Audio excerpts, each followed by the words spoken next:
Oke, nanti silahkan yang share screen nanti siapa? Bisa. Oke, silahkan coba. Udah mulai? Oke, yang lain sudah ya? Sudah siap ya? Oke, jadi tim pertama mulai presentasi, dimulai 6 menit setelah kalian berbicara. Silakan. Berprestasi bersama, berdiskusi dengan Cleverior. Assalamualaikum warahmatullahi wabarakatuh. Om Swastiastu, puji Tuhan untuk kita semuanya. Selamat siang Dewan Juri yang terhormat. Perkenalkan, kami dari Cleverior, platform edukasi pengaman diri di bidang akademik. Ini adalah tim kami. Saya sendiri Yovada Chandra Bedano. Saya biasa dipanggil Yovada. Saya bertugas sebagai ketua tim dari ASDF.PSD dan mengerjakan bagian UX, paper maupun desain grafisnya. Namun saya tidak sendirian. Saya dibantu oleh 2 teman saya, yaitu yang pertama ada Huzaifah Alwan Hilmi atau biasa dipanggil Alwan. Alwan sendiri bertugas untuk mengerjakan UI UX dan membantu saya dalam mengerjakan paper. Dan yang terakhir ada Muhammad Muhsin Yahya atau biasa dipanggil Muhsin yang bertugas mengerjakan desain grafis pada tim ini. Selanjutnya, izinkan saya bercerita dan mengandai-andai jika Anda adalah seorang siswa kelas 12 yang ingin belajar di masa pandemi seperti ini. Akan tetapi, sekolah Anda tidak memfasilitasi hal tersebut. Dan alhasil, Anda harus belajar secara otodidak dengan sumber yang terbatas. Di sisi lain, Anda juga ingin menjaga mental Anda agar tidak terjadi hal-hal yang tidak diinginkan. Bermulai dari masalah dan kebutuhan inilah kami angkat menjadi ide bisnis dari tim kami, yaitu Cleverior, yang dimana terdapat banyak paket belajar dan fitur-fitur unggulan. Lantas, apa paket belajar unggulan itu? Paket belajar unggulan adalah sistem kelas online yang dapat diakses dimanapun dan kapanpun tanpa batas waktu. Adapun fitur unggulannya yaitu seperti mentoring session, online test, psikotest, dan juga banyak terdapat paket belajar yang bervariatif. Ada mulai dari paket belajar TBK, paket belajar ujian tulis UGM, SIMA UI, dan paket belajar lainnya.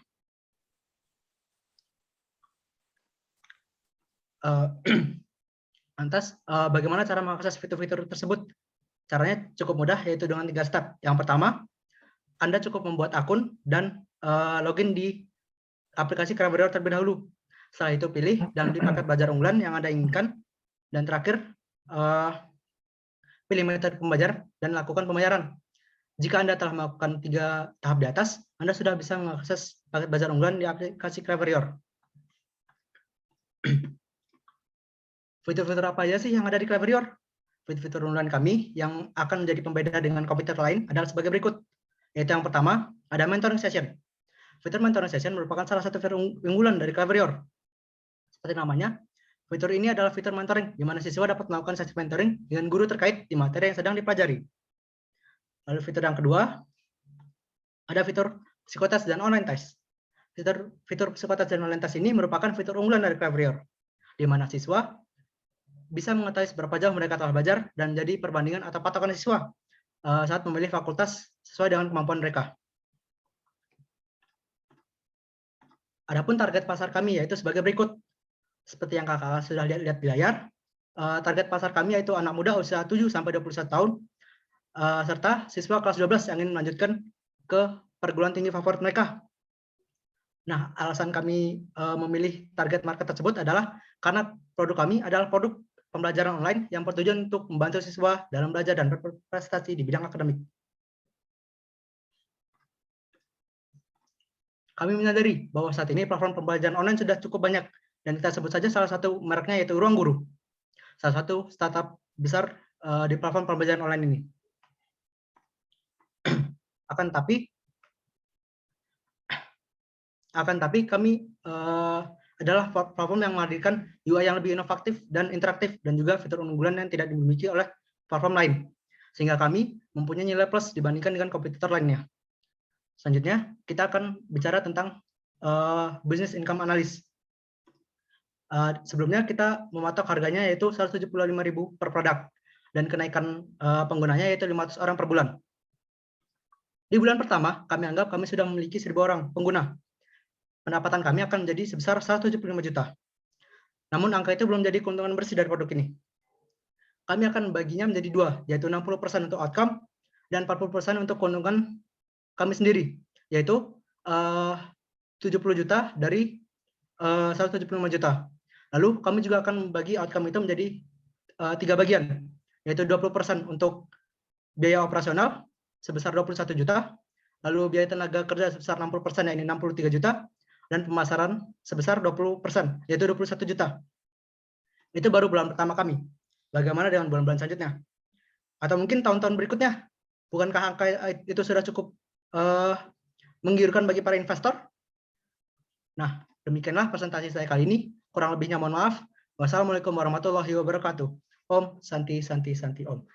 Salam kebajikan untuk kita semua. Berprestasi bersama, berdiskusi dengan Cleverior. Ya Kak, terima kasih. Oke, mantap. Terima kasih ya untuk presentasi dari tim ASDF.PST.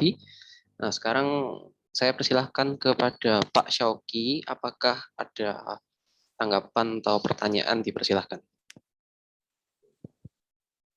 Oke, dari saya pertanyaannya ini. Tadi dijelaskan bahwa Cleverior itu lebih inovatif dan interaktif dibanding pesaing. Contohnya tadi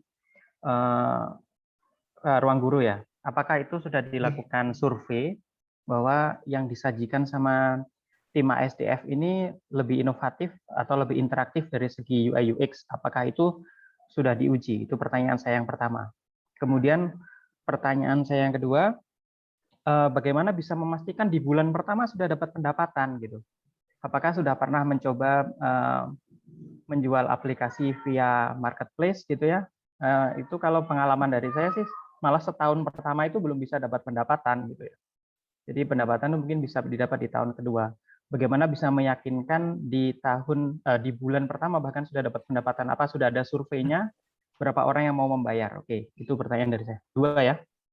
Terima kasih, Evan.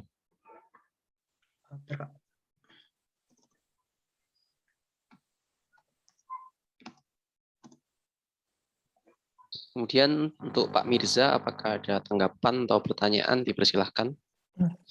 Oke, baik.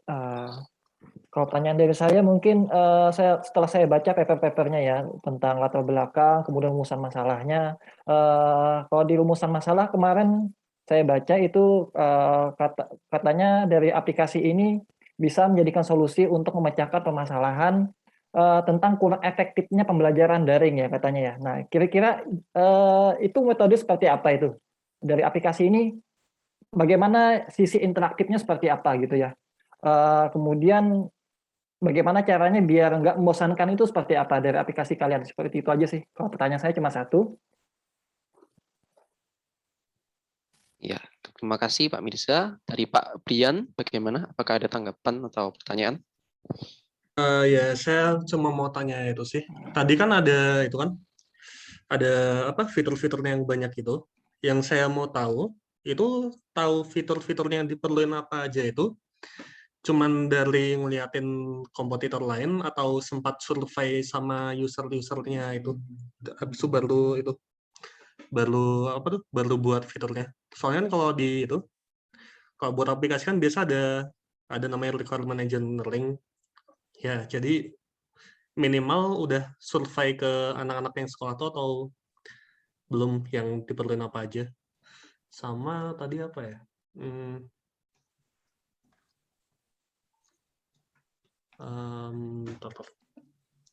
Ya, oh ya tadi udah ditanyain sama Pak Safik sih tadi. Soalnya kan itu, kalau kita buat software kan, contohnya kayak Tokopedia atau Grab atau apaan, itu kan biasa bukan cuma 1 tahun pertama sih, bisa lebih itu bakalan bakar uang investor. Ya, Jadi benar. ya tadi pertanyaannya sama sih tadi. Itu gimana kok ceritanya langsung untung? Soalnya itu beberapa tahun pertama pasti bakalan ngebakar uang investor. Kayak contohnya saya waktu kerja di itu yang tempat kerja saya sebelumnya Inagri. Jadi itu kan dapat dana dari pemerintah apa tuh investasi apa tuh dapat investor habis itu kalau di Nagri waktu itu kayak tiap 3 bulan kah jadi bakar uang tapi harus ngasihkan laporan perkembangannya apa aja ya jadi ya itu sih kurangnya sama tadi kayak Pak Sofik tadi ini apa tuh gimana kok bisa langsung untung di awal, sama kalau misalnya nggak langsung untung di awal, itu nanti kira-kira laporannya apa aja yang bakalan dikasih buat itu, kalau misalnya ada investor kalau mau bakar uang gitu, ya itu sih. Oke, terima kasih Pak Brian Maaf ya, yang dan terakhir semua. Kak Febrian tadi Iya. agak kepotong-potong tadi Kak Febrian. Pertanyaan terakhir Kak. Oh ya, pertanyaan terakhir. Jadinya kan kalau biasa kan kalau buat bisnis kayak ginian, terutama yang gede, kayak contohnya ya Tokopedia atau tempat kerja sebelumnya saya juga Inagri, itu kan 1 tahun atau bahkan lebih itu bakalan bakar uang investor, bakar modal. Habis itu kan nanti kalau misalnya bakar modal, otomatis bakalan perlu ngasihkan laporan perkembangannya ini aplikasinya. Jadi kalau misalnya ini ternyata nggak langsung modal di awal dan harus bakar uang, itu kira-kira laporannya apa aja yang perlu dikasih soal perkembangan aplikasinya ini ke investor? Ya itu sih.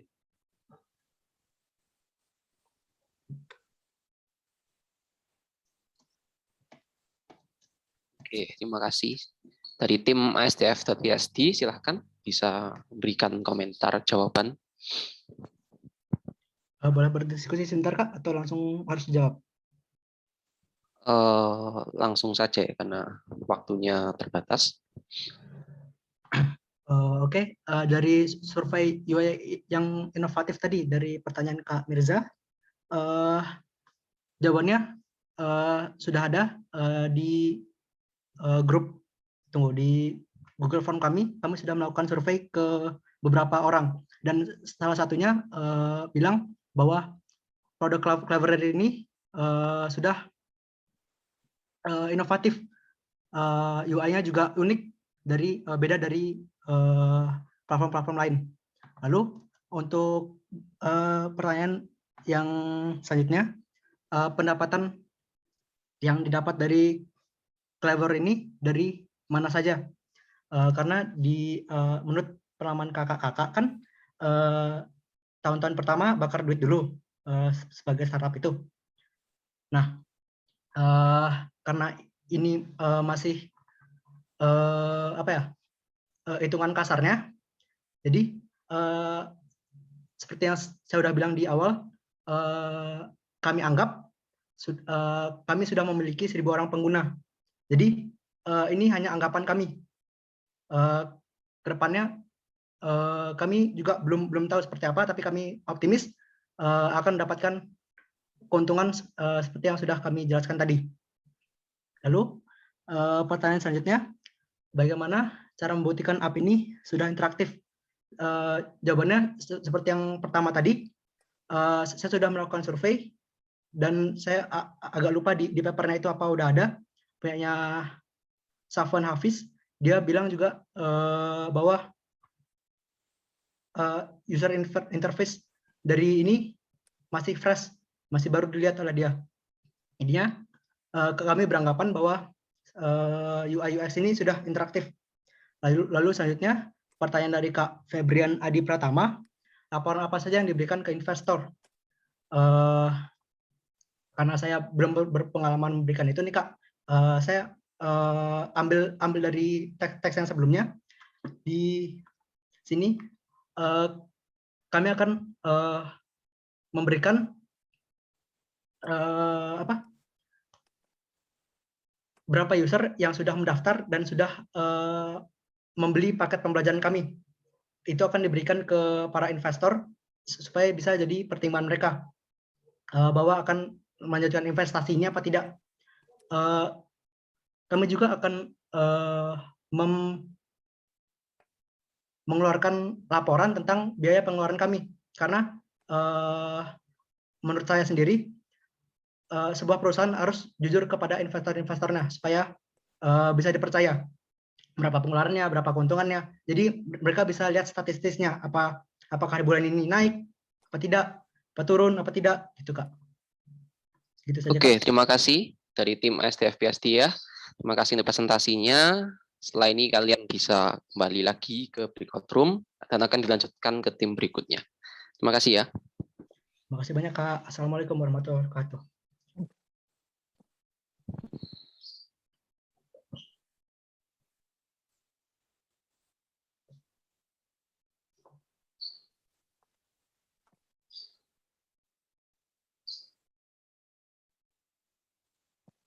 Oke, selamat siang untuk tim berikutnya ya, yaitu tim RPL RUS ya.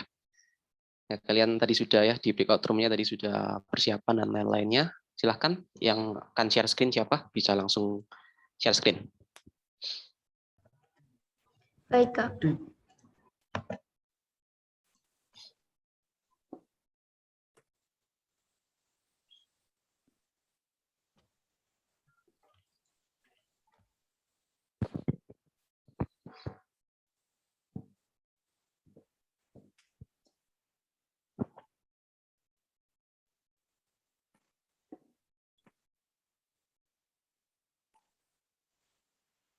Oke, silahkan untuk tim RPL RUS, waktunya presentasi 6 menit dimulai dari kalian bicara. Silahkan.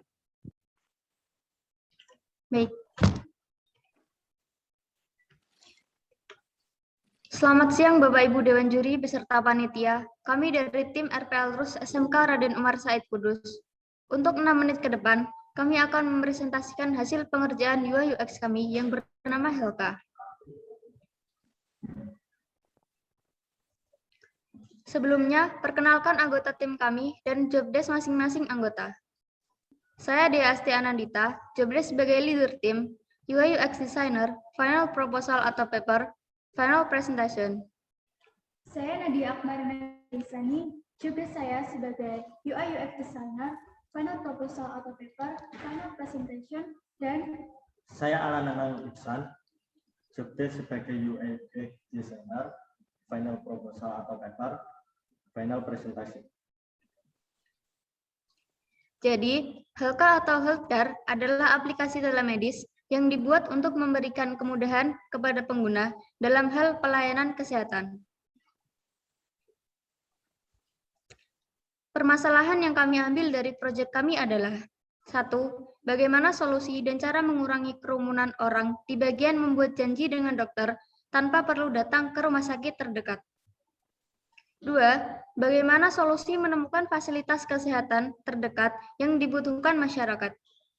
3. Bagaimana solusi dan cara memantau kondisi masyarakat yang isolasi secara mandiri di rumah.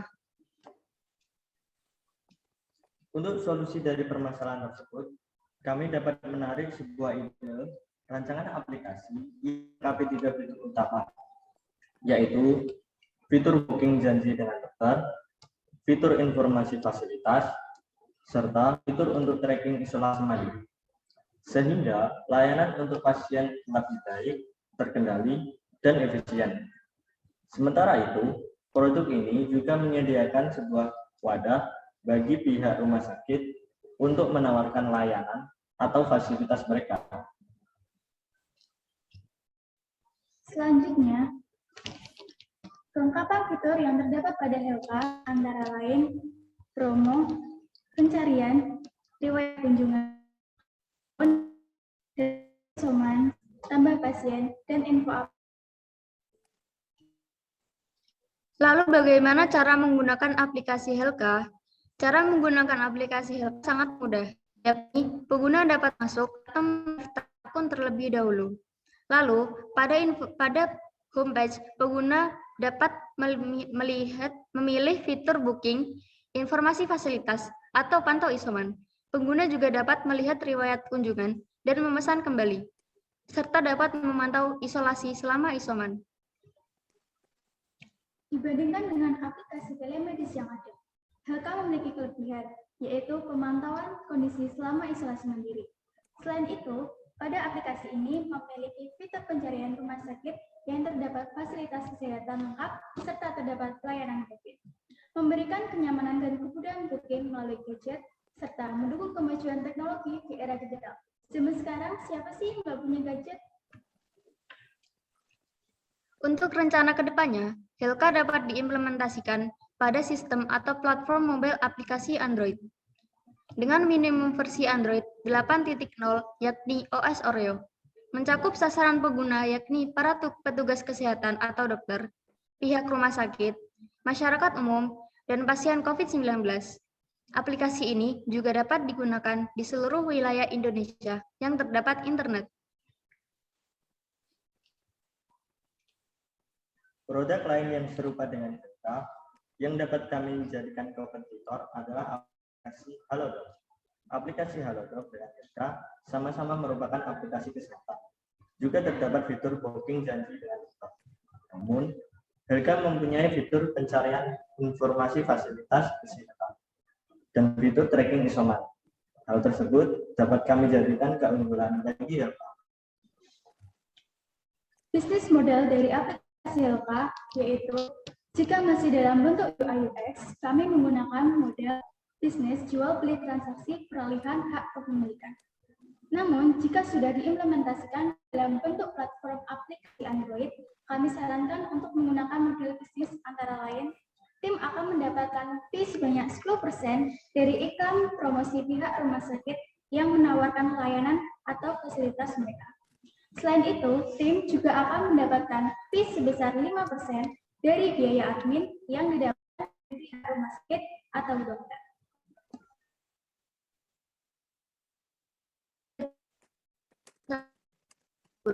Mohon maaf apabila ada salah kata. Bunga melati harum mewangi, wanginya sampai di ujung jalan. Saya ucapkan terima kasih untuk waktu yang Anda berikan. Selamat. Oke, terima kasih untuk tim RPL RUS untuk presentasinya. Saya persilahkan untuk Pak Syoki, apabila ada satu komentar atau pertanyaan, dipersilakan. Oke, terima kasih. Saya apresiasi untuk presentasinya ya. Jadi nggak one man show, jadi kerja timnya cukup bagus. Kemudian tadi di pertanyaan saya untuk keunggulannya tadi kan tracking isoman ya. Nah, tracking isoman itu apakah sudah dilakukan elisitasi atau konsultasi ke ini ya penyedia jasa medis atau ke rumah sakit? Apakah prosedur yang dijalankan itu sudah di aplikasi ini sudah sesuai gitu ya dengan peraturan-peraturan kesehatan yang ada? Apakah sudah dilakukan verifikasi dan lain sebagainya? Nah, takutnya menyediakan fasilitas ya di sini, tapi itu ternyata tidak dibolehkan gitu ya, atau harus ada perizinannya gitu. Apakah sudah melakukan survei di bidang itu? Itu aja pertanyaan dari saya. Ya, terima kasih Pak Syoki. Kemudian Pak Mirza, apakah ada tanggapan, komentar, atau satu pertanyaan? Kalau tanggapan menurut saya ini kalau UI UX-nya udah bagus ya. Tapi mungkin kalau pertanyaan dari saya, tadi kan katanya saat presentasi ini rencananya mau diimplementasikan ke Android ya, minimum versi 8.0 atau Oreo. Mengapa minimumnya itu harus versi yang 8.0 atau Oreo? Sedangkan kan ini sasarannya buat masyarakat luas. Masih banyak yang masyarakat mungkin yang smartphone-nya masih low end gitu ya. Salah satunya saya kan masih pengguna KitKat. Nah, ternyata kalau misalnya mau pakai aplikasi ini, otomatis nggak bisa kan gitu ya. Mungkin apakah solusinya seperti apa gitu ya. Itu aja sih kalau pertanyaan dari saya mungkin. Oke, terima kasih Pak Mirza. Selanjutnya dari Pak Brian, apakah ada tanggapan? Ya, tadi presentasi bagus sih, cuman ada 2 pertanyaan paling enggak. Itu buat API-nya, API eksternal buat kayak apa? Kayak nyari yang fasilitas kesehatan itu dan lain-lain, API eksternalnya itu udah direncanain lain semua atau belum? Soalnya takutnya ntar buat aplikasinya malah API eksternalnya ada masalah. Sama yang isoman tadi, yang tracking isoman. Itu saya mau tahu gimana cara kerja trackingnya. Soalnya setahu saya, di rumah sakit itu kan biasa penuh terus. Otomatis kalau misalnya yang nge-tracking tuh dokter, ya dokter tuh juga capek sendiri juga. Jadi ya agak susah terusnya kalau saya pikir-pikir yang nge-tracking dokter. Sama kalau misalnya yang itu, misalnya pasiennya sendiri yang ngikutin data, ya itu kalau misalnya nggak ada HP-nya yang sesuai requirement-nya gimana? Soalnya tadi lumayan tinggi sih requirement-nya. Ya, itu sih paling ya cara kerja tracing itunya isomannya gimana? Ya, Oke, ya terima kasih untuk pertanyaan dan tanggapannya. Dipersilahkan untuk tim RPL RUS untuk memberikan jawaban.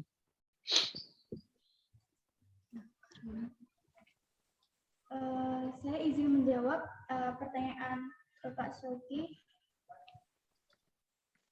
Menurut hasil riset kami, kondisi COVID-19 di Indonesia itu semakin membesar. Dengan adanya PPKM membuktikan bahwa kasus COVID-19 di Indonesia semakin menunjang. Karena itu, kami membuat LK. Target pasar yang kami tuju adalah para petugas kesehatan atau dokter masyarakat umum dan pasien COVID. Lalu, flow pada fitur tracking isoman adalah jika pasien tersebut memiliki gejala, maka pasien tersebut akan direkomendasikan membuat janjian dengan dokter agar mendapatkan penanganan lebih lanjut.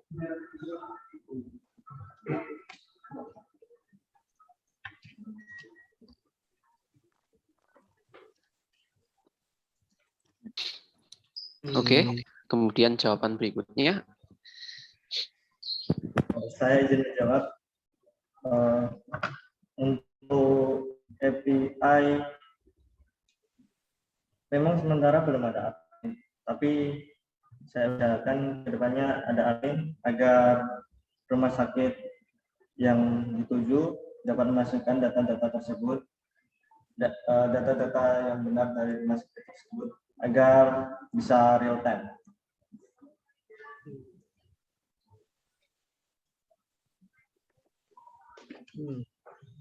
Oke, apakah ada tanggapan lagi dari anggota yang lain?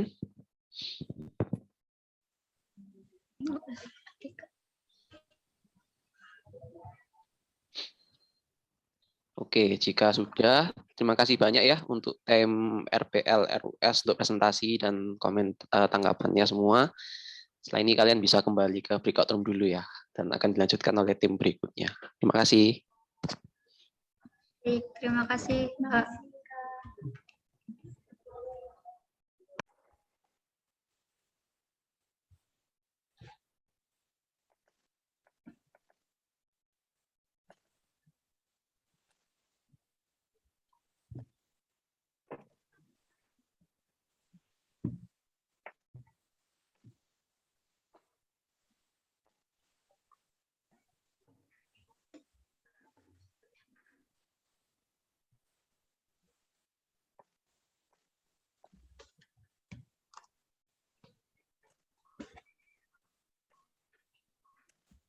Dari tim RPL RUS bisa stop share ya. Dan pindah ke breakout room.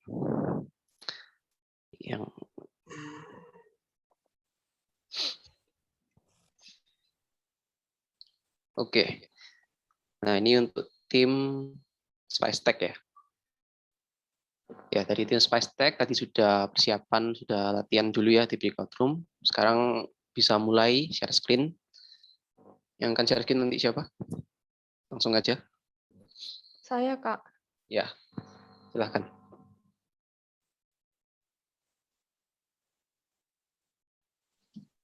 Oke, nanti waktunya 6 menit, waktu presentasi 6 menit dimulai dari kalian berbicara. Silahkan.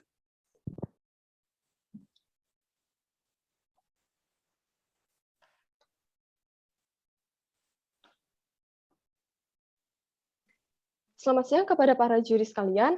Perkenalkan, kami dari tim SpiceTech, dan di sini kami akan mempresentasikan mengenai aplikasi yang sudah kami rancang, yaitu aplikasi KODI, COVID Ending Body.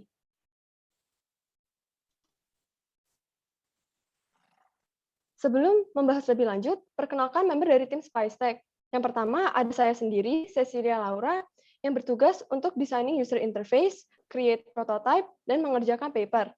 Lalu di sini ada Grace Hendrawan, yang bertugas untuk designing user interface, create prototype, dan mengerjakan paper. Dan yang terakhir ada Fern Annabel, yang bertugas sebagai user interface content creator, dan mengerjakan paper.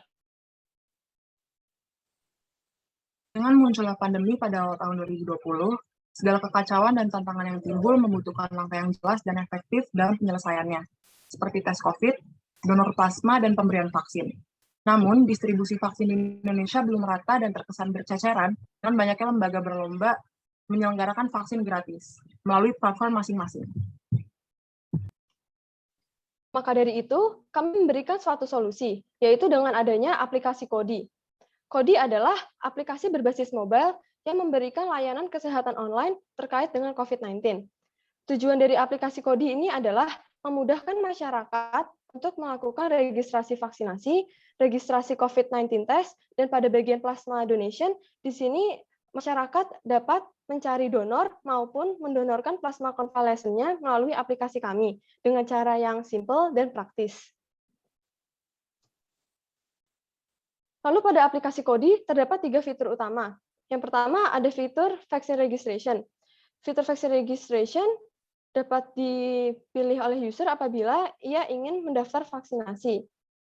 Lalu untuk COVID-19 test registration akan disediakan fitur pendaftaran apabila user ingin mendaftar tes screening. Dan untuk yang terakhir ada plasma donation. Pada plasma donation di sini nanti terbagi menjadi 2. Ada fitur untuk find a donor sama user ini dapat mendonasikan plasma konvalesennya. Apabila user ingin mendonorkan plasma konvalesennya, maka user nanti akan diminta untuk mengisi form yang sudah tertera. Tetapi apabila user ingin mencari donor plasma konvalesen, maka user akan melihat kontak rumah sakit yang sudah kami sediakan melalui aplikasi ini, dan juga terdapat stok darah yang akan kami update secara real time. Dengan banyaknya platform lembaga penyelenggara vaksin, Kodi sebagai wadah mempersatukan platform-platform tersebut dalam satu aplikasi mobile, sehingga informasi terkait vaksin dapat diakses melalui satu aplikasi aja. Untuk cara menggunakan produk, pertama user harus memiliki akun terlebih dahulu. Jika user sudah memiliki akun, maka dapat langsung login. Namun jika belum, user dapat register terlebih dahulu. Kodi memiliki 3 fitur utama. Yang pertama ada vaksin registrasi, di mana user akan mengisi form, kemudian submit, dan akan segera menerima bukti konfirmasi. Untuk fitur kedua, COVID-19 test, di mana user akan mengisi form, submit, melakukan pembayaran, dan akan menerima bukti konfirmasi. Dan untuk fitur yang terakhir, pada plasma donation terbagi menjadi 2 fitur lagi, yakni user dapat donor plasma mereka dengan mengisi form, dan yang kedua user dapat mencari donor plasma. Untuk bagian market validation, di sini terbagi menjadi 3. Ada bagian vaksin, COVID-19 test, dan donor plasma.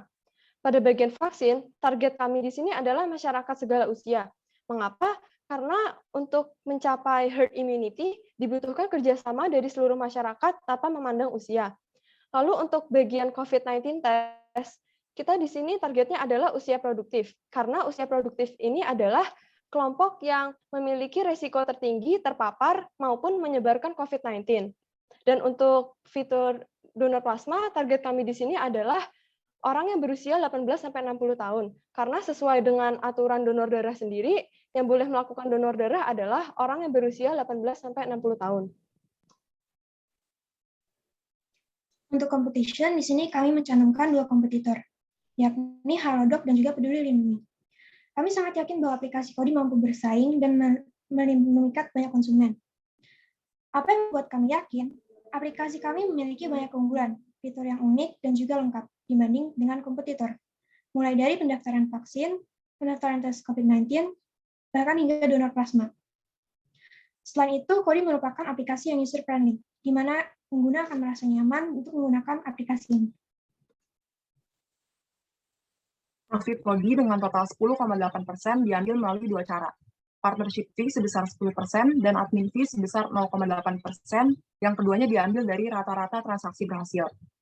Jika terdapat 27 juta atau 10% masyarakat produktif Indonesia yang menggunakan Kodi dengan rata-rata transaksi sebesar Rp250.000, maka akan dihasilkan keuntungan sebesar Rp729 miliar per tahunnya. Dan perlu dicatat, keuntungan dari partnership fee hanya diambil dari pendaftaran tes COVID-19 dan donor plasma, sedangkan admin fee hanya dikenakan pada pendaftaran tes COVID-19 karena Kodi mendukung gerakan vaksin gratis. Sekian presentasi dari kami. Apakah ada yang ingin ditanyakan? Oke, mantap. Terima kasih tim Spice Tech untuk presentasinya. Sekarang saya persilahkan untuk Pak Syauqi, apabila ada tanggapan atau satu pertanyaan, dipersilahkan. Oke, terima kasih. Saya appreciate untuk presentasinya ya, bagus kerjasamanya antar tim. Kemudian kalau pertanyaan dari saya tentang tadi ya, donor plasma itu ya. Donor plasma itu apa sudah ada survei ya untuk pelaksanaannya itu seperti apa pendataannya? Terus mikir nggak kenapa kok di aplikasi besar seperti Halodoc atau yang lain itu nggak ada, tapi di kalian itu bisa menyajikan fitur itu gitu ya? Apa sudah ada survei atau interview ke pihak terkait atau ada riset mengenai itu? Karena selama ini kan untuk donor plasma kan baru via broadcast WA misalkan gitu ya. Itu aja sih. Oke, terima kasih Pak Syauqi. Dari teman-teman Spacetech, silahkan langsung memberikan tanggapan. Baik, saya izin menjawab. Untuk bagian yang plasma donation, itu terkait dengan kami dari tim Spacetech ini melihat adanya kebutuhan dari masyarakat yang masih belum terselesaikan oleh aplikasi-aplikasi besar. Maka dari itu, kami sebagai aplikasi baru ingin supaya dapat menjadikan solusi bagi masyarakat. Karena jika dilihat dari plasma donation sendiri, masih orang yang membutuhkan plasma donation itu masih tercecer gitu. Seakan-akan seperti di story Instagram itu orang masih ada yang membutuhkan, tapi mungkin karena kurangnya connection, jadi kemungkinan besar orang itu tidak kesulitan untuk menemukan donor dari plasma convalescent. Oke, terima kasih. Berikutnya, apakah ada tanggapan atau satu pertanyaan dari Pak Mirza? Dipersilahkan. Baik, untuk tanggapan saya sih ini benar-benar bagus ya aplikasinya ya. Apalagi kalau bisa diimplementasikan kayaknya bakal berguna banget apalagi di zaman sekarang ya, masa PPKM ya. Jadi kan lagi masanya penggalakan vaksin ya. Ini kalau dengan aplikasi ini benar-benar bisa bantu pemerintah juga dan juga bisa bantu masyarakat ya. Menurut saya sih bagus sekali nih kalau aplikasinya. Tapi mungkin kalau tanggapan saya yang lain juga dan sedikit pertanyaan nih. Ini kan menyediakan adanya pendaftaran untuk vaksin ya.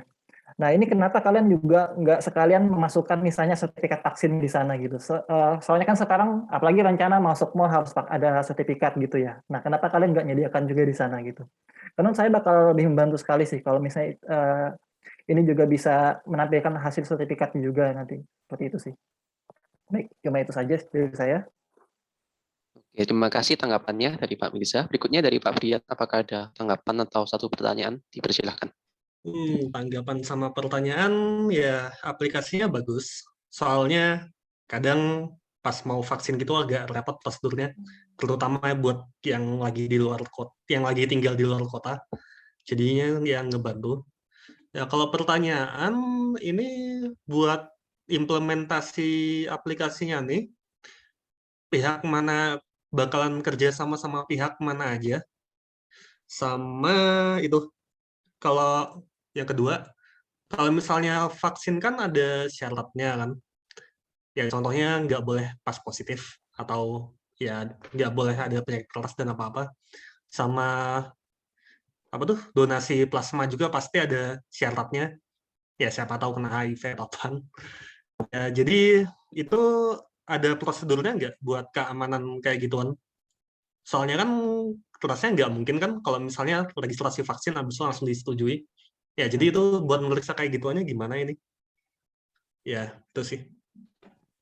Oke, terima kasih Pak Brian. Dari teman-teman Spacetech, apakah ada tanggapan? Silahkan.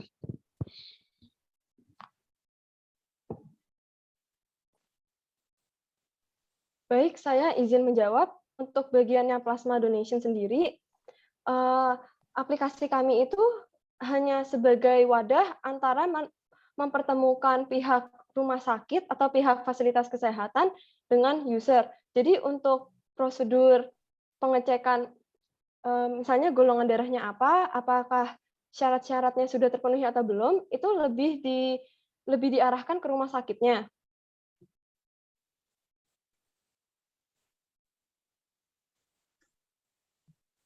Lalu untuk bagian yang vaccine registration, kenapa tadi belum ada syaratnya ya?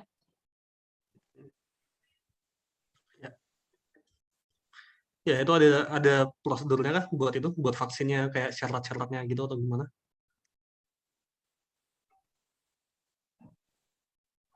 Atau mau diserahin ke itu aja, ke kliniknya sana aja yang buat kayak gituannya?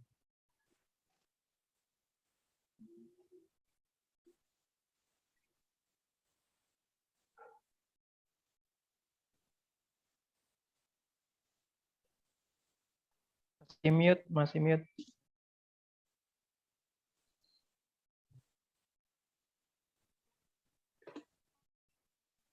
Izin menjawab, Pak.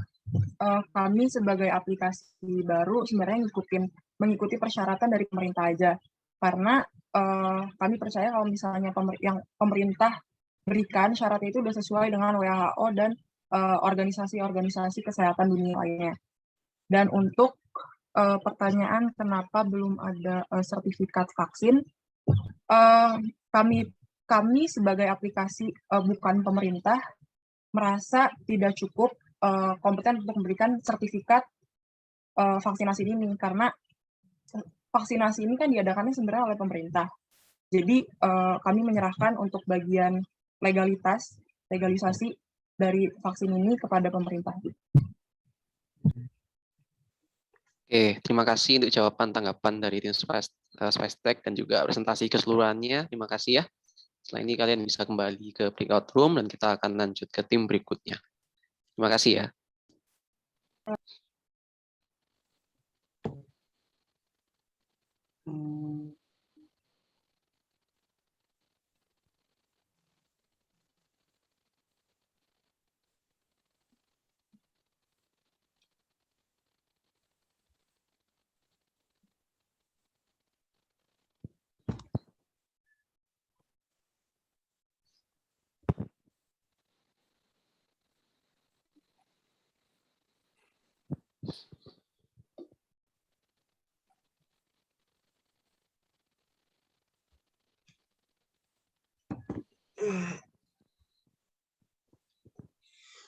Oke, tim Patrick Star sudah lengkap ya.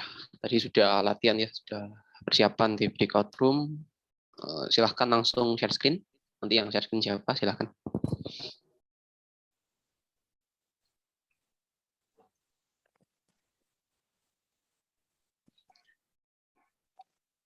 Oke, dari tim Patrick Star silahkan langsung mulai presentasi. Waktunya 6 menit dimulai dari waktu kalian berbicara. Silahkan.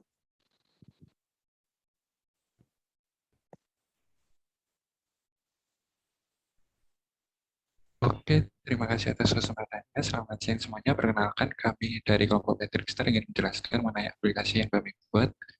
Sebelum itu, perkenalkan nama saya Bill Karyanda sebagai desainer apps. Di sini saya tidak sendiri, namun juga ditemani oleh kedua teman saya, yaitu ada Iva Datul Koira sebagai artis apps, dan ada Ibrahim Sambat juga sebagai programmer apps. Oke, alasan kami membuat aplikasi ini adalah adanya masalah pendidikan bagi anak-anak, terlebih lagi di masa pandemi seperti ini. Seperti yang kita tahu, 83,99 juta jiwa merupakan penduduk tingkat anak-anak, dan sebanyak 157.000 siswa merupakan siswa yang mengalami putus sekolah pada tahun 2019 sampai tahun 2020. Selain itu, jumlah tenaga pengajar yang ada di Indonesia ini masih sangat minim, dan mengingat negara Indonesia ini sangat luas sehingga cukup sulit untuk melakukan pemerataan pendidikan yang ada. Kemudian sistem perubahan pendidikan di masa pandemi dari yang semula tatap muka menjadi daring menimbulkan beberapa masalah seperti materi yang sulit dimengerti, limitasi interaksi dengan mentor, dan tingginya tingkat kebosanan siswa atau mahasiswa dalam di sekolah atau bimbel online karena tidak memiliki teman belajar. Oleh karena itu, kami membuat aplikasi bernama eStudy, dan aplikasi ini merupakan aplikasi pembelajaran online. Mungkin boleh di next slide, Sam. Di mana aplikasi ini mempunyai tujuan untuk menekan tingginya angka putus sekolah yang ada di Indonesia, khususnya pada daerah 3T, kemudian membantu siswa dalam melakukan pembelajaran secara fleksibel dengan berbasis teknologi dan menjadi sebuah alternatif untuk meningkatkan kemampuan serta diharapkan dapat membantu mewujudkan SDGs yang keempat pada tahun 2030. Baik, selanjutnya terdapat fitur-fitur dari aplikasi kami, yaitu Study. Untuk fitur aplikasi kami hampir sama dengan aplikasi pendidikan pada umumnya, seperti membeli course, membaca materi atau menonton video, melihat timeline belajar, melihat pendapatan mentor, serta mengerjakan bank soal atau kuis. Akan tetapi, di sini terdapat beberapa fitur yang kami kembangkan, yaitu membaca berita dan juga menambah teman. Dalam fitur membaca berita, pengguna dapat membaca berita yang berkaitan dengan pendidikan, baik itu berasal dari dalam negeri maupun luar negeri. Kemudian, berita yang kami sediakan dapat berisi semangat pengguna dalam proses pembelajaran. Dan fitur selanjutnya adalah fitur menambah teman melalui username. Nah, fitur ini membuat user dapat berinteraksi melalui chat atau call dengan teman sesama Study. Dengan ini diharapkan nantinya dapat memudahkan ketika pengguna tidak mengerti materi sehingga dapat bertanya kepada sesama teman atau mentor secara langsung via chat atau call. Selanjutnya, terdapat cara penggunaan mengenai aplikasi kami. Jadi, akan dihadapkan pada bagian Home dengan tab yang berisi Home atau Feeds, berisi Home, Feeds atau berita, Card atau keranjang, dan Profile. Untuk Home, ini alur untuk Home. Kemudian, untuk bagian Feeds memiliki alur sebagai berikut.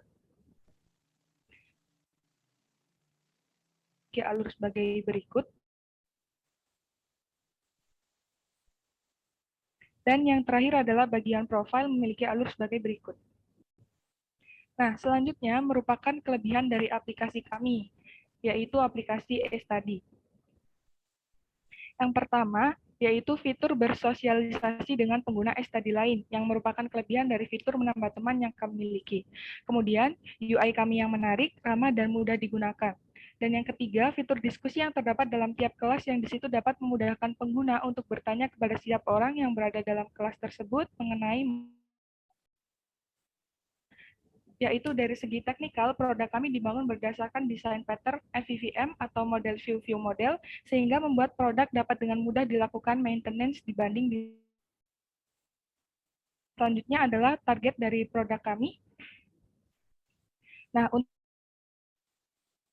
dan juga tenaga pendidik, kenapa kami memilih tenaga pendidik, pelajar, dan juga mahasiswa? Dikarenakan fokus dari aplikasi kami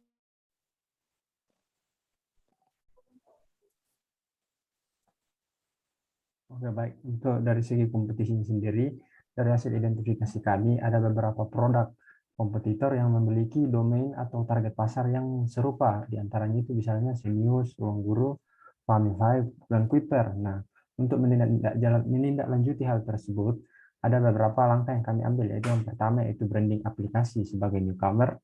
Kemudian yang kedua itu pembuatan di berbagai platform, tidak hanya pada mobile namun juga pada website hingga bisa menjadi suatu software as a service, kemudian bekerja sama dengan pemerintah dan atau instansi swasta dalam pembangunan infrastruktur, khususnya pada daerah 3T, karena jika infrastrukturnya misalnya internet sudah baik, otomatis cakupan pengguna bisa lebih luas lagi.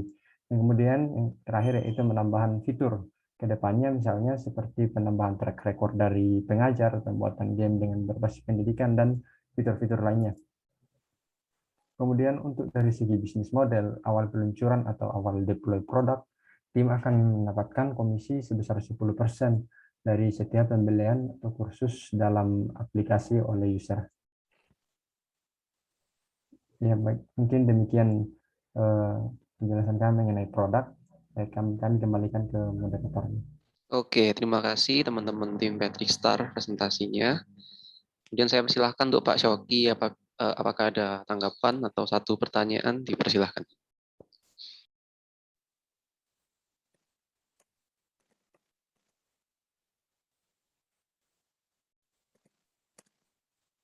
Oke, ke Pak Mirza dulu. Dari Pak Mirza, apakah ada pertanyaan atau tanggapan, dipersilahkan. Baik, kalau tanggapan dari saya ini secara UI dan UX sudah bagus sekali ya. Tadi aplikasinya sangat mudah dipahami dan mudah dipelajari. Kemudian kalau pertanyaan dari saya sih, apakah ini benar-benar full berbayar untuk mengikuti kursusnya? Mengapa kita tidak membiarkan pengguna dulu untuk merasakan manfaatnya gitu, biar takutnya mungkin pengguna merasa dirugikan gitu, ternyata kurang memuaskan gitu. Apalagi ya? Kemudian itu aja sih sepertinya kalau dari saya, mungkin bisa dilanjutkan. Oke, silahkan untuk teman-teman tim Patrick Star memberikan tanggapan.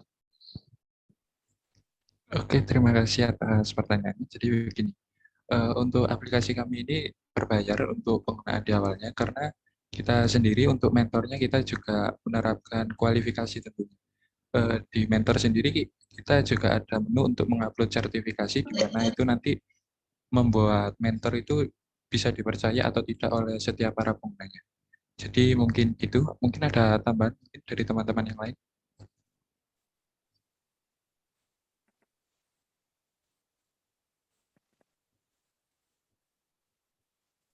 Cukup, saya kira cukup ya dari tadi. Oke, terima kasih ya tanggapan dari tim Patrickstar. Berikutnya Pak Brian, apakah ada pertanyaan atau tanggapan? Satu pertanyaan, dipersilakan. Nah, ya. Tadi kan di awal bilangnya kan tujuannya untuk mengurangi itu apa? Mengurangi jumlah yang nggak sekolah, yang putus sekolah. Kalau yang putus sekolah itu kan otomatis target usernya bakalan yang ekonominya ke bawah. Nah, tadi saya lihat itu ada pembayarannya per kursus ya. Ya, yang saya mau tanya sekarang itu sistem pembayarannya itu gimana supaya itu gimana caranya bisa bayar per kursus, tapi yang putus sekolah yang ekonominya ke bawah itu tetap bisa beli ini kursusnya. Ya itu sih, soalnya percuma juga kalau misalnya ngasihkan kursus, tapi harganya apa tuh kayak ketinggian buat mereka, ya ujung-ujungnya nggak bakal ngurangin itu, nggak bakal begitu ngurangin yang putus sekolah. Ya itu sih. Oke, silahkan teman-teman tim Patrickstar memberikan tanggapan. Oke, terima kasih atas pertanyaannya. Jadi untuk mengenai masalah harga, kami sendiri di tim kami ini berkomitmen untuk membuat kursus dengan harga yang murah. Tentunya hal itu tidak mengurangi dari kualitas mentor atau dari segi materi. Jadi meskipun harganya murah, siapapun itu kan juga bisa menjangkau meskipun baik itu dari ekonomi menengah atas ataupun bawah. Jadi tentunya dengan harga murah kami tidak mengurangi kualitas dari materinya. Dan mungkin diharapkan itu dapat membantu masalah khususnya di daerah 3T itu ya, yang terpencil dan tertinggal. Mungkin itu sih. Ya boleh ngasih saran nggak dikit buat yang itu tadi? Oke, Sebenarnya ada solusi sih supaya yang menangkap ke bawah tetap bisa semuanya dapat itunya. Jadi sebenarnya bisa aja dibuat kayak misalnya kan ada kelas gitu, jadi kita cuma ngerekam gurunya ngasihkan itu materi, habis itu nontonnya gratis. Tapi untuk kalau mau interaksi itu baru yang bayar. Ya itu sih masukan kalau misalnya mau supaya yang ekonominya ke bawah kebantu semua. Ya itu aja palingan. Baik, terima kasih atas sarannya dan masukannya. Oke, terima kasih Pak Brian dan tim Patrickstar tadi. Dari Pak Syauki, bagaimana Pak? Ada tanggapan? Dipersilakan. Oke, tadi maaf ya terputus koneksi saya. Kalau dari saya sih ini, untuk rata-rata tim itu menjelaskan tentang revenue-nya, tapi apakah tim ini bisa menjelaskan untuk ini, untuk cost di awal development, untuk publikasi, untuk promosi di awal itu apa aja? Karena kan platform untuk online learning ini udah banyak banget gitu ya. Kemudian bagaimana strateginya untuk awal itu aja.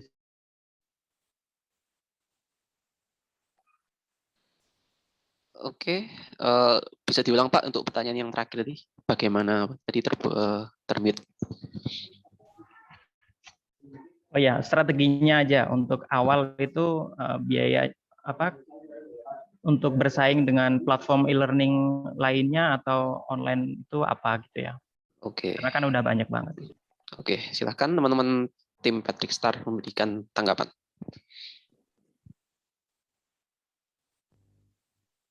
Oke, terima kasih. Oke, mungkin dari Mbak Iva dulu, silakan. Baik, mungkin saya izin menanggapi pertanyaan dari Bapak Syauki ya. Jadi untuk bagaimana cara kita bersaing dengan produk-produk lain yang sudah ada gitu. pertama pasti kita harus target pasar kita itu siapa gitu. Terus kemudian kita juga harus tahu gitu, sejauh mana sih target kita itu udah berkembang. Nah, nanti dari situ kita cara promosi kita itu yang baik, bagaimana cara promosi kita itu yang bagus ke masyarakat. Nah, sejauh ini yang kita lakukan itu kita udah membagikan form, baik itu ke sekeliling kita, ke teman-teman kita yang kita kenal, atau mungkin ke adik-adik kita, atau mungkin ke orang-orang tua yang kita kenal, mereka adalah tenaga pendidik. Nah, kita bisa lebih mengetahui gitu bagaimana cara kita branding aplikasi kami tadi. Nah, mungkin sekarang untuk gambaran awal melakukan branding itu pastinya lewat sosial media yang ada ya Pak, sosial media yang ada sekarang. Zamannya sedang pandemi, jadi kita akan memanfaatkan sosial media dengan sebaik mungkin. Karena memang mungkin untuk sekarang kita promosi menggunakan artis-artis itu masih sulit karena keterbatasan modal yang kita miliki, jadi mungkin kita bisa oleh kelompok kita sendiri seperti itu. Dan untuk sejauh ini kita belum ada pengeluaran untuk developernya karena memang kita masih menggunakan API yang disediakan oleh Google seperti itu, Pak. Terima kasih. Oke, terima kasih ya dari tim Patrick Star tadi sudah memberikan jawaban dan presentasinya secara keseluruhan. Terima kasih. Setelah ini teman-teman bisa kembali ke breakout room ya, dan akan dilanjutkan oleh tim berikutnya. Terima kasih ya. Ya, baik, terima kasih. Baik, terima kasih Pak.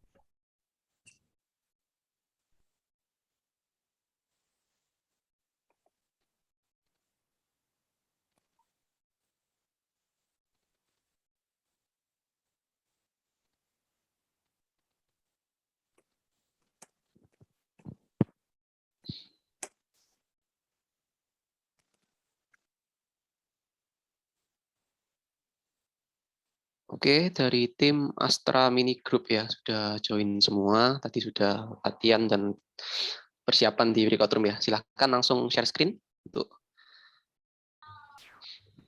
yang share screen dipersilahkan.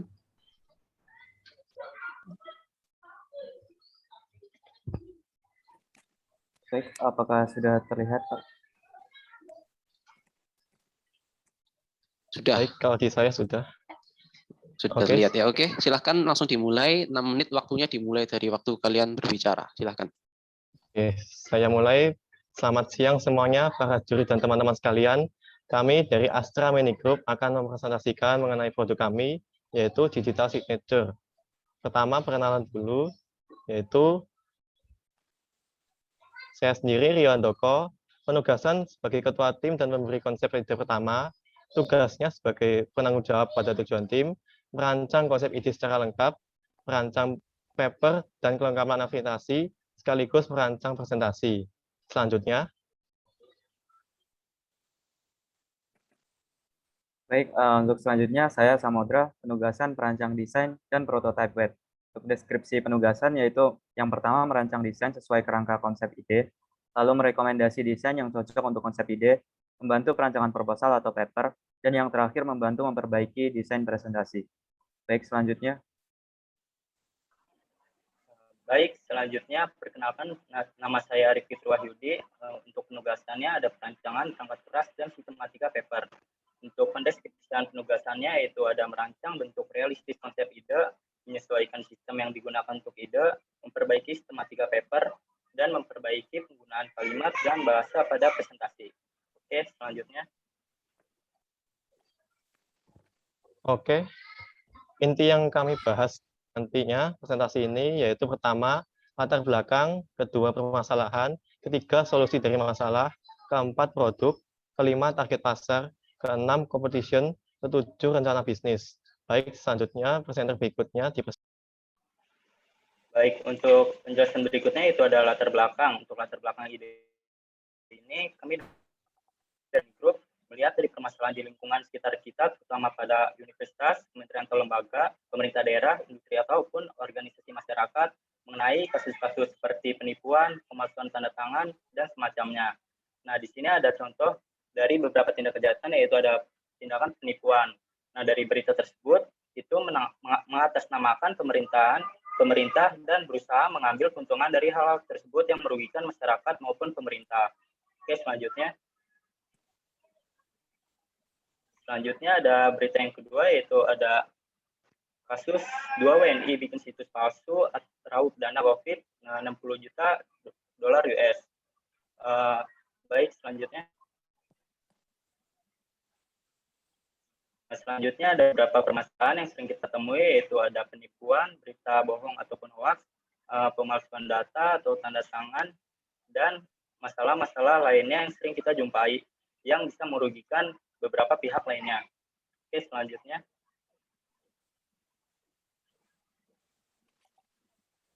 Oke, selanjutnya ada solusi dari masalah, yaitu yang pertama ada transparansi dengan sistem keamanan. Jadi yang dimaksudkan dari transparansi sistem ini yaitu tanda tangan tersebut bisa dilihat oleh banyak orang dan tanda tangan itu sendiri memiliki nomor seri dan tujuannya masing-masing agar tidak bisa dipalsukan karena perbedaan nomor seri dan nomor transaksi.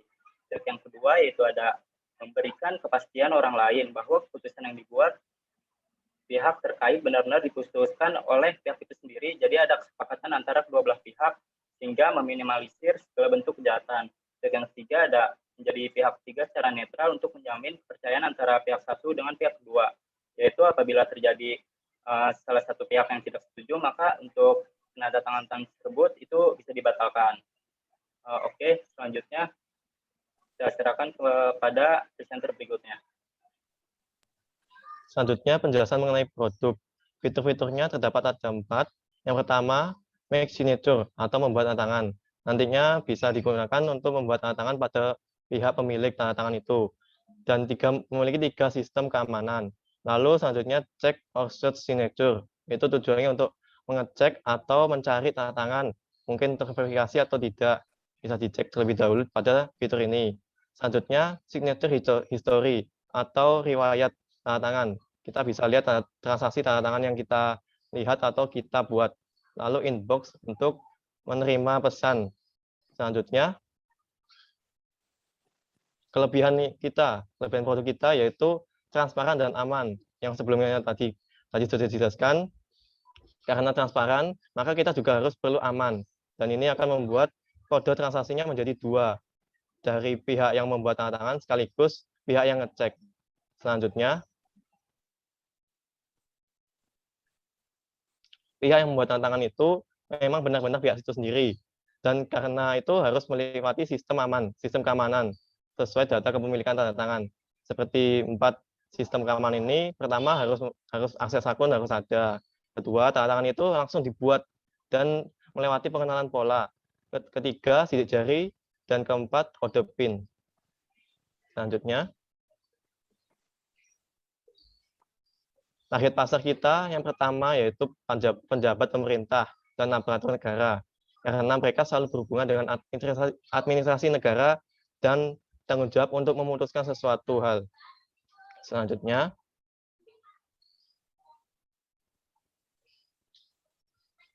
penanggung jawab dalam instansi seperti pemimpin atau pengurus-pengurusnya maupun pembisnis. Karena mereka selalu berhubungan dengan surat-surat proposal atau surat menyurat atau seperti pengumuman, surat kerjasama, surat perjanjian, atau semacamnya.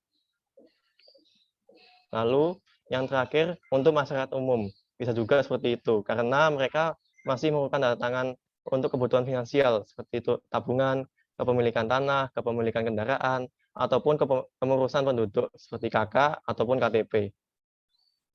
Selanjutnya saya serahkan ke presenter berikutnya. Baik, untuk competition, di sini saya akan mencoba menjelaskan kompetitor dari produk yang kami buat. Nah, di sini kompetitornya ada 2, yaitu Privy.id dan Tekan Aja. Nah, dari kedua produk ini, produk kami memiliki beberapa kelebihan, yaitu seperti berikut.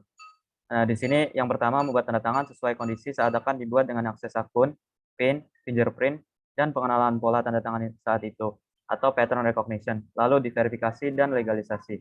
Lalu yang kedua, transparan, dapat dilihat orang lain selain pihak yang dituju, atau bentuk pengumuman dan diamankan dengan kode transaksi ganda. Lalu yang terakhir, produk akan dibuat menjadi multi-platform agar nantinya bisa dioperasikan pada berbagai perangkat dengan mudah. Lalu untuk produk lain, itu memiliki kelebihan mengupload tanda tangan beserta dokumen dengan akses akun dan PIN, lalu diverifikasi dan legalisasi. Lalu yang kedua, hanya dapat dilihat oleh orang oleh orang yang dituju. Baik. Selanjutnya saya serahkan pada Rio untuk rencana bisnis. Oke, untuk rencana bisnisnya, yang pertama, kami mengambil keuntungan dari setiap transaksi untuk mengecek tanda tangan orang lain pada website publikasi. Kedua, untuk kuota tanda tangan itu sendiri. Hal yang ketiga, untuk pembelian perangkat. Dan ini sebagai berikut gambarannya. Oke, selanjutnya, pada produk lain, jika pada fitur gratis, setiap tanda tangan perlu pembayaran, yaitu 3.500 setiap tanda tangan. Lalu juga ada untuk fitur tambahan atau langganan setiap bulan. Dan itu pun tetap membayar setiap tanda tangannya. Tetapi memiliki fitur lebih. Tapi jika kami menggantinya sebagai berikut. Yang pertama, biaya langganan untuk setiap bulannya diganti menjadi biaya perangkat. Yang kedua, biaya bertanda tangan diganti menjadi DCPay, atau yang kita maksud itu pulsanya kita, uang elektronik. Dan itu bisa digunakan untuk transaksi cek tanda tangan atau kuota tanda tangan. Oke. Seperti berikut untuk bagian proses bisnisnya, pembelian perangkat, mereka akan mendapatkan perangkat, garansi, dan kuota tanda tangan. Jika perangkat rusak, mereka bisa menggunakan garansi atau servis spare part. Dan ini bisa kita ambil keuntungan di sini. Lalu jika pada pembelian DCPay, dia bisa menggunakan beli kuota atau transaksi cek tanda tangan. Dan itu akan selalu mengulang. Dan kuota habis akan selalu dibeli juga jika transaksi pembuatan tanda tangan digunakan selalu. Ya, seperti berikut.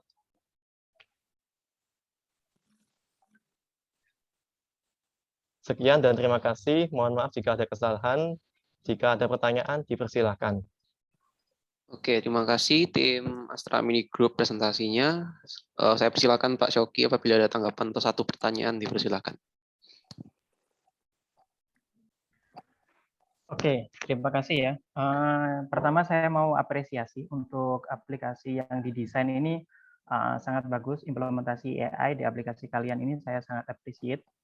Mudah-mudahan bisa direalisasikan ya. Kalau dari saya sih mungkin overall sih udah bagus. Cuman saya mau tanya satu aja. Karena domain yang dikerjakan ini kan domain ada kekuatan hukumnya ya. Apakah ada yang bisa jawab yang mengatur tentang digital sign, digital signature atau transaksi elektronik itu sudah survei nggak itu undang-undang nomor berapa atau peraturan menteri nomor berapa yang harus dijadikan dasar? Bisa jawab dasar hukumnya nggak? Sudah survei nggak kalian? Itu aja sih dari saya. Silahkan Astra Mini Group apabila ada tanggapan.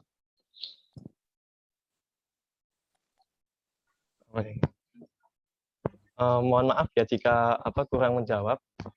Ya. Mohon maaf jika kurang menjawab, tapi saya sudah survei. Cuma untuk UU ITE-nya kurang detail. Cuma sudah ada, ya belum dimasukkan juga sih. Yang mengatur juga Kominfo nantinya. Itu saja ya. Baik, izin bahkan ya untuk kekuatan hukumnya itu sendiri, untuk kan biasanya ada tanda tangan fisik ya, tapi tanda tangan elektronik ini juga memiliki kekuatan hukum yang sama sama tanda tangan fisik. Tentuannya itu diatur dalam pasal 1 angka 12 Undang-Undang Nomor 1 tahun 2016 tentang perubahan atas Undang-Undang Nomor 11 tahun 2008 tentang informasi dan transaksi elektronik. Mungkin itu bisa menjawab. Oke, ya terima kasih ya tim Astra Mini Group tanggapannya. Dari Pak Mirza, silahkan apabila ada pertanyaan atau tanggapan. Oke, baik. Terima kasih. Secara konsep udah bagus sekali ya. Ini juga memanfaatkan AI untuk mengecek signature tadi. Kemudian kalau pertanyaannya sih, ini kira-kira apakah perlu banyak sampel nggak untuk signaturenya? Apakah cuma satu atau perlu banyak gitu? Soalnya kan biasanya kalau untuk pengenalan pola, biasanya makin banyak sampel objek atau data training, maka tingkat akurasi juga bisa semakin baik gitu ya. Nah, kemudian apakah ini sudah pernah dicoba tingkat akurasinya berapa persen gitu? Itu aja sih dari saya. Silahkan tim menjawab. Oke, baik. Untuk percobaan dari pola itu, di sini kami belum pernah menerapkan untuk nanti tingkat akurasinya berapa, tapi nanti mungkin jika diimplementasikan kami akan coba beberapa sampel, tapi kalau bisa sih dibutuhkan banyak sampel untuk bisa meningkatkan akurasi dari tanda tangan tersebut. Begitu kalau dari saya. Mungkin dari teman-teman lain ada yang ingin menambahkan.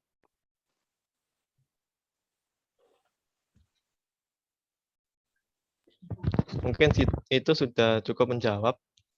Sekian. Oke, lanjut.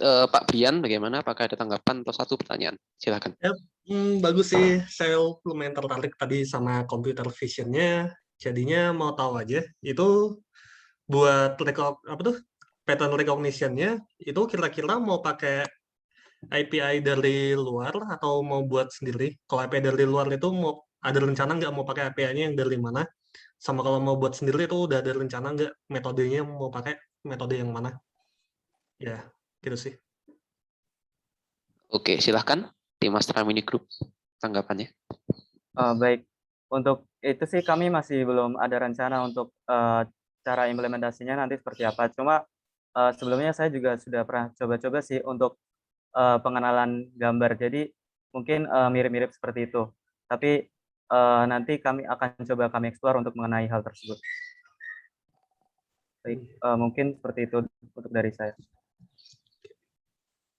Oke, terima kasih untuk keseluruhan ya untuk presentasi Astra Mini Group. Terima kasih. Setelah ini kalian bisa kembali ke breakout room karena akan dilanjutkan oleh tim berikutnya. Terima kasih. Oke, sekian, terima kasih.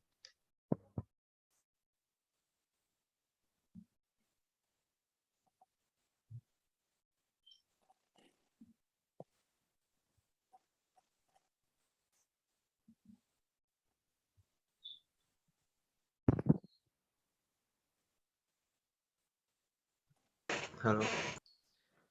Oke, tim gas dulu. Oke, ya tadi tim terakhir hari ini tadi sudah persiapan di breakout room ya. Silakan langsung share screen aja. Oke, izin share screen ya Kak. Ya. Apakah sudah muncul? Sudah. Oke, silakan langsung mulai presentasi. Waktunya 6 menit dimulai dari waktu kalian berbicara. Silakan. Selamat siang Bapak Ibu juri. Sebelum memulai presentasi, izinkan saya untuk membuka dengan sebuah pantun. Buah campi, buah tomat, Pak Budi pergi mengelana. Selamat siang juri yang terhormat, izinkan kami kenalin aplikasi Kelana. Nah, di sini nama tim kami adalah Gas Dulu, dengan dimentori oleh Kak Briliana Adiputra. Di sini saya Muhammad Ronsori sebagai tim leader, di kiri saya ada Miftahul Ihsan sebagai artis, dan di kanan saya ada Victor Immanuel Kartika sebagai software engineering. Selanjutnya, Pertama, saya akan memperlihatkan beberapa keindahan Indonesia yang menjadi pendorong kita menginisiasi ide dari aplikasi kita, yaitu Kelana. Yang pertama, ada Pulau Komodo di NTT, lalu ada Kampung Warna-Warni di Malang, ada Pura Ulundau di Bali. Nah, dari ketiga bukti keindahan tadi, tidak heran jika BPS menyatakan bahwa terdapat 300 juta perjalanan wisata pada tahun 2018 di Indonesia. Adapun dari sekian banyak perjalanan wisata tersebut, terdapat beberapa permasalahan. Yang pertama, lokasi wisata. Wisatawan sering kesulitan menemukan lokasi wisata yang hendak dikunjungi. Lalu yang kedua ada daerah wisata. Setelah sampai pada lokasi, wisatawan seringkali tidak memahami seluk-beluk tempat wisata, sehingga menyebabkan wisatawan kerap tersesat apabila tidak dipandu oleh tour guide yang mengerti daerah wisata tersebut.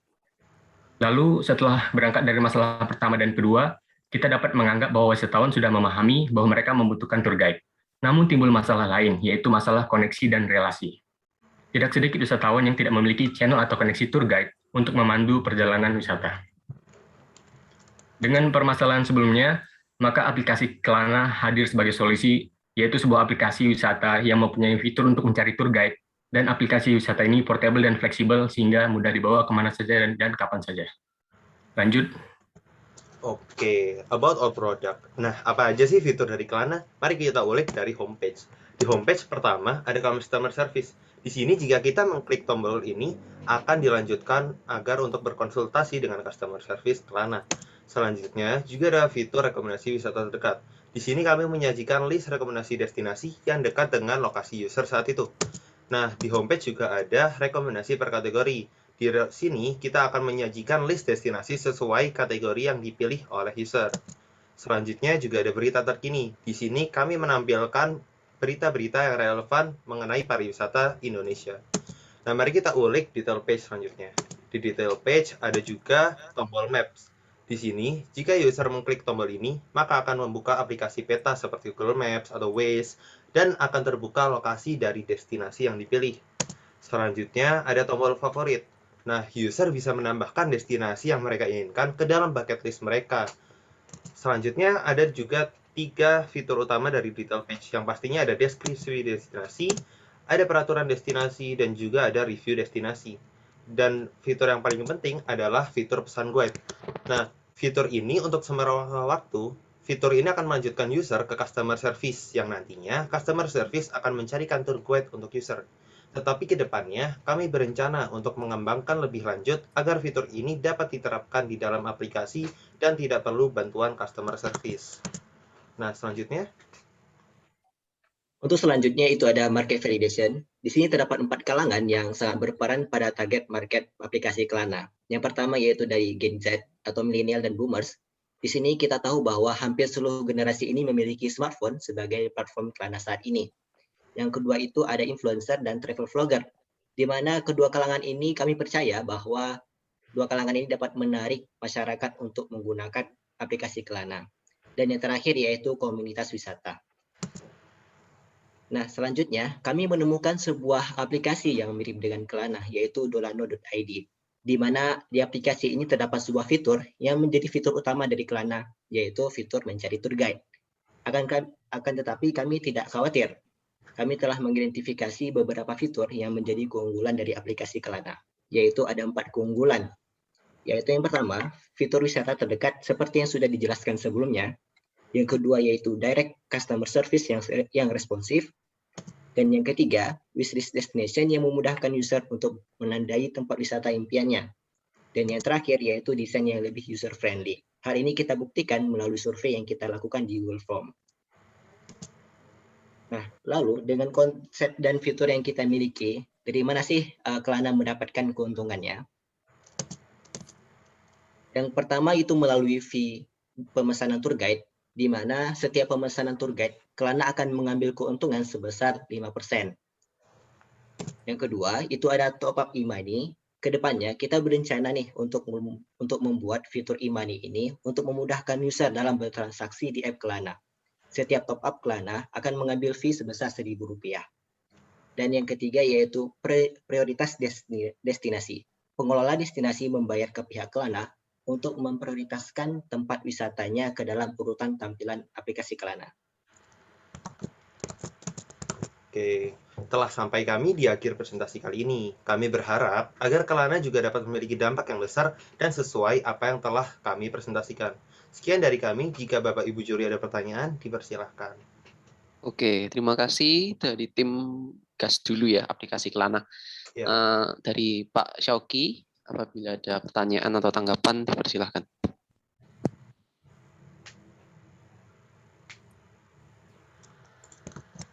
Oke, cek. Untuk tim gas dulu, bagus ya aplikasinya. Kayaknya itu yang diimpikan oleh semua orang saat ini saat PPKM ya. Habis PPKM ini pengen jalan-jalan gitu ya. Pasti nanti laris aplikasinya.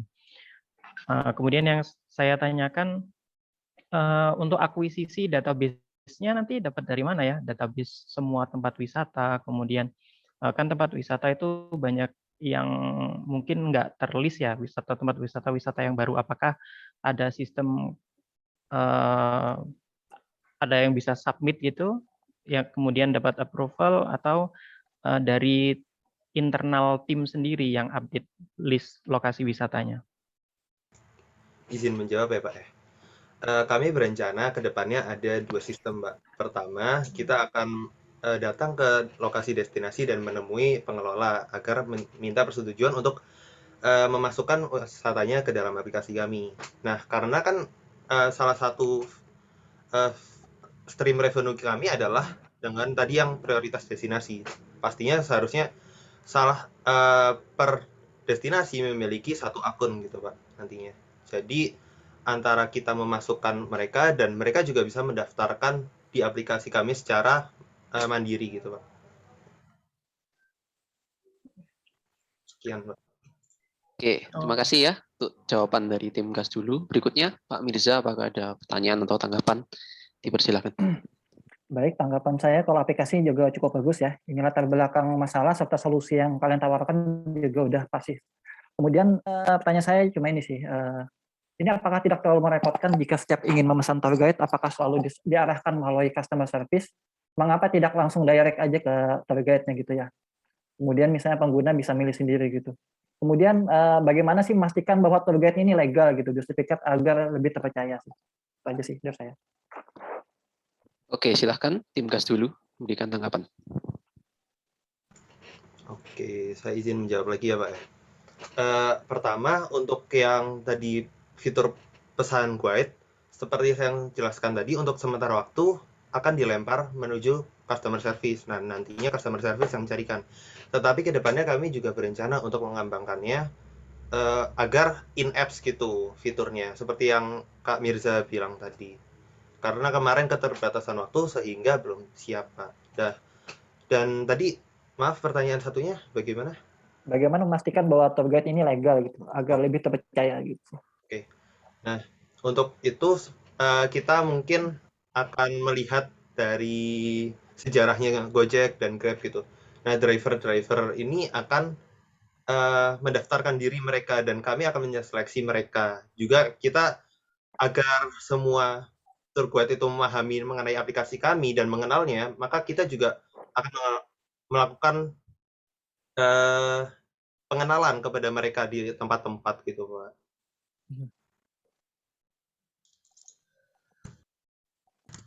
Oke, mantap. Terima kasih tanggapannya dari tim GAS dulu. Terakhir dari Pak Brian, apakah ada pertanyaan atau tanggapan? Ya, mau tanya itu, kalau misalnya belum datangin lokasi wisatanya buat didaftarin, habis itu misal ada yang mau jadi tour guide, itu bisa langsung registrasi atau enggak? Soalnya juga kan itu juga yang wisata juga kan bakalan banyak, jadi ya yang perlu jadi tour guide juga bakalan banyak ya. Jadi kalau misalnya kita belum misalnya dari pihaknya aplikasinya ini belum datangin lokasi wisatanya, orang di sana bisa langsung jadi terregistrasi jadi tour guide atau enggak? Ya itu sih. Oke, silahkan.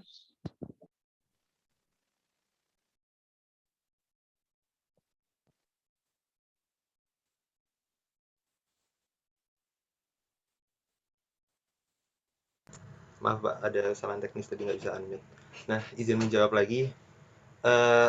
Itu udah kami perhitungkan sebelumnya. Nah, kita ingin juga nantinya user dapat berkompromi dengan tour guide secara langsung. Nah, nantinya pasti kita akan memberikan platform agar mereka antara user dan tour guide dapat berbincang dan menegosiasikan tentang hal tersebut. Jadi, untuk mengantisipasi hal yang tadi yang Pak Febrian bilang, nah kita menggunakan sistem seperti itu, Pak. Jadi user dapat bernegosiasi secara langsung dan dengan tour guide dan nanti akan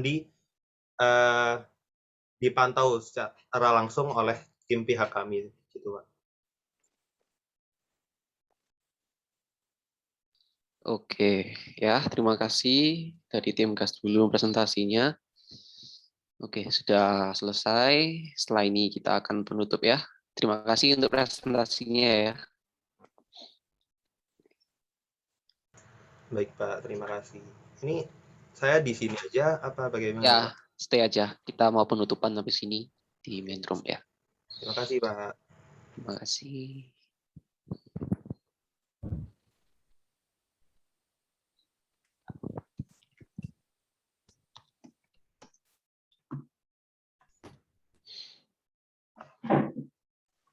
Oke, terima kasih ya untuk teman-teman ya dari 6 tim hari ini.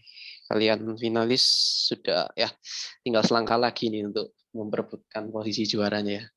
Jadi terima kasih untuk partisipasi hari ini, semuanya lancar ya. Mohon maaf juga kalau agak molor ya. Tapi ya semuanya lancar, puji Tuhan. Setelah ini kita mau screenshot, minta tolong on cam ya. Kita dokumentasi sebentar. Oke, saya akan hitung. Bentar, ini semua sudah di main room ya.